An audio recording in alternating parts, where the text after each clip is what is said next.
Hi, how's it going? Allow me to introduce myself. My name is Jonathan. I'm 33 and I have about 5 years of teaching experience. I love teaching because I love to watch people grow and change. I love to help. I've noticed that a lot of people are struggling with simple things like prepositions.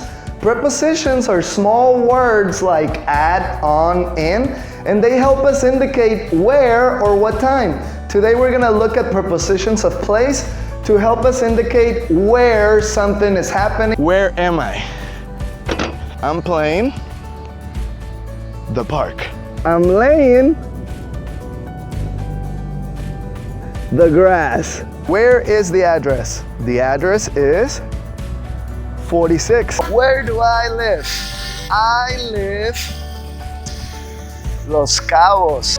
Can you guess where I'm standing? I'm standing the circle. Hey guys, what street are we on? We're Revolution Street.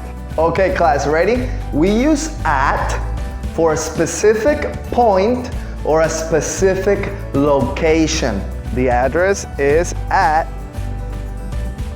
46. I'm playing at the park.